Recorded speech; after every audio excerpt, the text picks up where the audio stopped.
ఓం మహాగణాధిపతయే నమః. ఓం గురుభ్యో నమః. ఓం శ్రీమాత్రే నమః. పరమేశ్వర స్వరూపమైనటువంటి జ్యోతిష, వాస్తు మరియు ఇతర అనేకమైనటువంటి శాస్త్రములను మనకు అందించినటువంటి మహర్షులకి నమస్కారం. హయగ్రీవ హయగ్రీవ హయగ్రీవేతి యో వదేత్ తస్య నిస్సరతే వాణి జహ్నుకన్యా ప్రవాహవత్.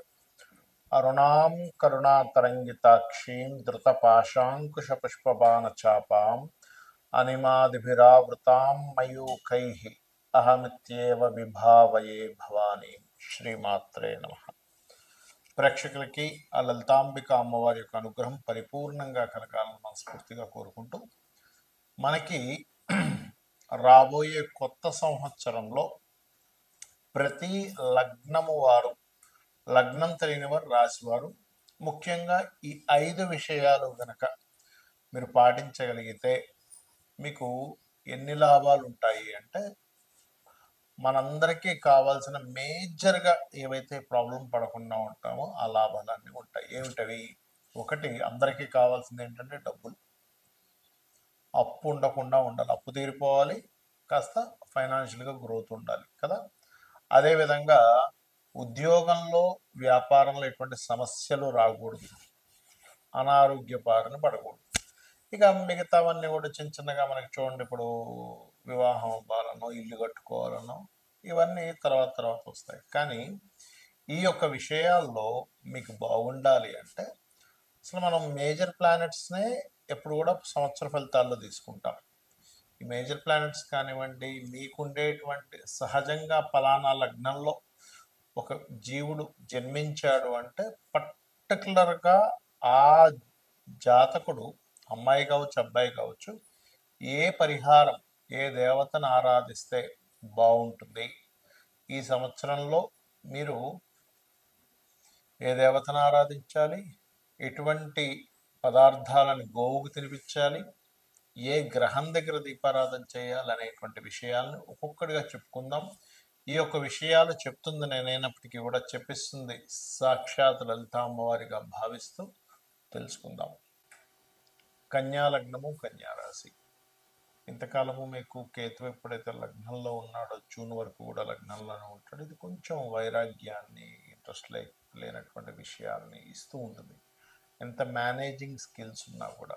అయితే ఇక్కడ ధనానికి అధిపతి అయినటువంటి శుక్రుడు మీకు బాగా కలిసి రావాలి అంటే మీరు నవగ్రహాల్లో ప్రత్యేకంగా శుక్ర, బుధ, శని ఈ 3 గ్రహాల దగ్గర దీపారాధన చేయండి.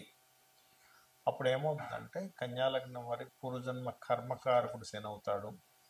లగ్నాధిపతి స్ట్రాంగ్ అవ్వాలి, ధనాధిపతి స్ట్రాంగ్ అవ్వాలి. లగ్నాధిపతి పూర్వజన్మ కర్మ, వీటికి సంబంధించినటువంటి విషయాల్లో మీకు ఎప్పుడైతే యాక్టివ్ అవుతుందో అప్పుడు మీరు ఫైనాన్షియల్ గ్రోత్ బాగా ఉంటుంది. అలాగే మరొక విషయం ఏంటంటే ఓం శ్రీమాత్రే నమః, లేకపోతే ఓం లక్ష్మీ దేవి అయి నమః, లక్ష్మీ నరసింహస్వామి నమః అని అనుకోవచ్చు. అయితే సహజంగా మీరు నిత్యము చేయవలసిన దేవతారాధన వెంకటేశ్వర స్వామి చేసుకోవాలి కన్యా లగ్నంలో జన్మించిన వారు. అయితే ఇక్కడ మీకు కాస్త విశ్వవసునామ సంవత్సరం మొదటి 2-3 నెలలు కొంచెం స్ట్రెస్ ఉంటుంది, కానీ దాని తర్వాత గ్రోత్ అనేటువంటిది ఖచ్చితంగా ఉంటుంది. అయితే ఈ గ్రోత్ విషయంలో మీకు మరింత బాగుండాలి కెరీర్ విషయంలో అని అనుకున్నట్లయితే ఇక్కడ మీ యొక్క పార్ట్నర్స్ యొక్క సహకారము, మీ జీవిత భాగస్వామి కూడా కెరియర్ విషయంలో డెవలప్మెంట్స్ కూడా చూపిస్తున్నాయి ఈ సంవత్సరంలో, ఎటువంటి డౌట్ లేదు. కాకపోతే దత్తాత్రేయుడిది దిగంబర దిగంబర శ్రీ పాదవల్లభ దిగంబర అనే నామస్మరణ చేయండి. ఖచ్చితంగా మీకు ఏమవుతుందంటే కెరియర్ గ్రోత్ అనేటువంటిది ఉంటుంది. అయితే వ్యాపారాల విషయం కనుక చూసుకున్నట్లయితే మీకు లాభాధిపతి చంద్రుడు. చంద్రుడు లాభాధిపతిని చాలామంది ఫుడ్ బిజినెస్లు పెడుతుంటారు, కాకపోతే చంద్రుడు బాగుంటేనే పెట్టాలి. మీకు బిజినెస్ విషయంలో ఎవరైనా కానీ మీకు ఏ గ్రహాలు బలంగా ఉన్నాయి, ఏ గ్రహం మీకు ధనాన్ని ఇస్తుంది, ఇప్పుడు సరైన సమయమో కాదా చెక్ చేసుకోవాలి. కాకపోతే మీకు బిజినెస్ ఇంప్రూవ్మెంట్స్ మాత్రం చంద్రగ్రహం దగ్గర దీపారాధన చేయడం ద్వారా, లేనట్లయితే ఓం ఇంద్రగోప పరిక్షిప్త స్మరతోనా భజంగికాయ నమః అనే నామస్మరణ చేయడం ద్వారా కలుగుతుంది. ఈ సంవత్సరం కాస్త వివాహ బలం కూడా ఉందని చెప్పుకోవచ్చు. రాహుకేతులు కూడా మారుతున్నారు కాబట్టి అయితే మీరు నిత్యము మాత్రం వెంకటేశ్వర స్వామి ఆరాధన చేసుకోండి. అన్ని విధాలా మీకు బాగుంటుంది. కుంభలగ్నము, కుంభరాశి. మీకు ఈ సంవత్సరంలో ఫైనాన్షియల్గా బాగా గ్రోత్ రావాలి అంటే మీరు చేయవలసింది శని గురు గ్రహాల దగ్గర దీపారాధన ఒకటి చేయండి. మరియు చంద్ర కుజ గ్రహాల దగ్గర కూడా కాస్త దీపారాధన చేయండి. కుంభం వారికి ఖచ్చితంగా ఫైనాన్షియల్ గ్రోత్ అనేది పెరిగి తీరుతుంది. ఇక ఉద్యోగ అవకాశాలు, ఉద్యోగ సంబంధించిన విషయాలు చూసుకున్నట్లయితే సంవత్సరం మొదట్లో కాస్త 2-3 నెలలు కొంచెం జాగ్రత్తగా ఉండాలి. దాని తర్వాత బాగుంటుంది చెప్పాలంటే. అలాగే కొంచెం ప్రమోషన్స్ రావాలనుకునేటువంటి వారికి కూడా విశ్వవసునామ సంవత్సరం స్టార్ట్ అయిన 3 నెలల తర్వాత నుంచి ప్రభావం ఎక్కువగా ఉంటుంది. అయితే ఇక్కడ మీకు ఉద్యోగ సంబంధించిన విషయంలో మంచి ఇంప్రూవ్మెంట్స్ కావాలండి, నాకు అసలు ఇంప్రూవ్మెంట్స్ లేవని బాధపడేటువంటి వారు ఎక్కువగా స్కందుని ఆరాధించాలి. స్కందుని ఆరాధించడము, కొంతమంది చూడండి అసలు ఉద్యోగాలే దొరకవు. అలాంటి వారు ప్రత్యేకంగా చంద్ర గురు గ్రహాల దగ్గర దీపారాధన చేస్తున్నట్లయితే ఇన్బిల్ట్గానే ఒక గజకేసరి యోగం అనేటువంటిది యాక్టివ్ అవుతుంది మీకు. అలాగే మరొక విషయం ఏంటంటే ఇక్కడ వ్యాపార లాభాలంటే ఇక్కడ ప్రధానంగా మీకు ద్వితీయ లాభాధిపతి గురువు అవుతాడు కాబట్టి సర్వసాధారణంగానే కుంభలగ్నము లేదా కుంభరాశి వారు టీచింగ్స్, ట్రైనింగ్స్, కన్సల్టెన్సీ రిలేటెడ్ ఎవరికైనా గైడింగ్ చేసేటువంటి వాటిల్లో బాగా రాణించడం జరుగుతుంది. అయితే ఇక్కడ గురువు యొక్క బలం ఎంత ఉంది అనేటువంటి తీసుకోవాలి. గురుకర్మ యోగం ఏర్పడ్డమే ధర్మకర్మాది యోగా, గురుకర్మ యోగము, టీచింగ్ యోగా అంటూ ఉంటారు. బట్ ఆ యోగం ఏర్పడటం ఒక ఎత్తు, ఆ యోగం ఏర్పడి అది ఎంతవరకు తీసుకెళ్తుంది అనేది ఒక ఎత్తు. ఎలా అంటే చూడండి, కొంతమంది టీచింగ్స్ చేస్తూ ఉంటారు. టీచింగ్ ద్వారా నెలకు 10,000 సంపాదించే వాళ్ళు ఉన్నారు. స్కూల్స్, కాలేజెస్ పెట్టుకొని నెలకు కోట్లు సంపాదించే వాళ్ళు. వీళ్ళిద్దరికీ వచ్చేది వీటి మూలంగానే. కానీ అది ఎంత బలం ఉంది, టీచింగ్ లైన్లో ఏదో జీవితం వెళ్ళిపోతుందా లేకపోతే ఇంకో లైన్లోకి వెళ్తే బాగుంటుందా అని ఎట్లా డిసైడ్ చేయాలంటే మీ జన్మజాతకంలో ధన, భాగ్య, పంచమ లాభాధిపతులు అసలు ఎలా ఉన్నారు, దశమాధిపతి ఎలా ఉన్నాడు అనేది చూసుకోవాలి. అదేవిధంగా మీకు వ్యాపార లాభాలు ఇచ్చేది కూడా గురువే అవుతాడు ఇక్కడ. కాబట్టి జయ గురుదత్త, శ్రీ గురుదత్త అనే నామస్మరణ మరియు ఓం ఇంద్రగోప పరిక్షిప్త స్మరతోనా భజంగికాయ నమః అనే నామస్మరణ మీకు చక్కటి ఫలితాలు ఇస్తుంది. కాకపోతే కొంతమందికి వివాహ సంబంధించిన విషయంలో ఇబ్బంది ఉన్నటువంటి వారు, ఎందుకంటే ఇప్పుడు మనకి రాహుకేతులు కూడా మారుతున్నారు. కుంభంలోకి రాహువు, సప్తమంలో కేతు వస్తున్నాడు. కాబట్టి రాహుకేతు గ్రహాల దగ్గర దీపారాధన చేయండి. ఎక్కువగా చేస్తుంటే వివాహ జీవితంలో ఇబ్బంది ఉండదు.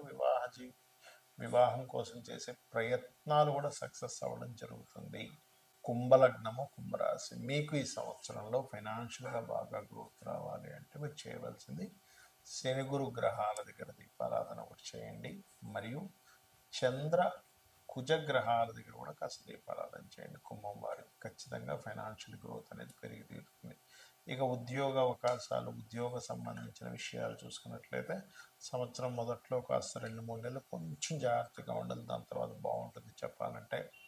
అలాగే కొంచెం ప్రమోషన్స్ రావాలనుకునేటువంటి వారికి కూడా విశ్వవసునామ సంవత్సరం స్టార్ట్ అయిన 3 నెలల తర్వాత నుంచి ప్రభావం ఎక్కువగా ఉంటుంది. అయితే ఇక్కడ మీకు ఉద్యోగ సంబంధించిన విషయంలో మంచి ఇంప్రూవ్మెంట్స్ కావాలండి, నాకు అసలు ఇంప్రూవ్మెంట్స్ లేవని బాధపడేటువంటి వారు ఎక్కువగా స్కందుని ఆరాధించాలి. స్కందుని ఆరాధించడము, కొంతమంది చూడండి అసలు ఉద్యోగాలే దొరకవు.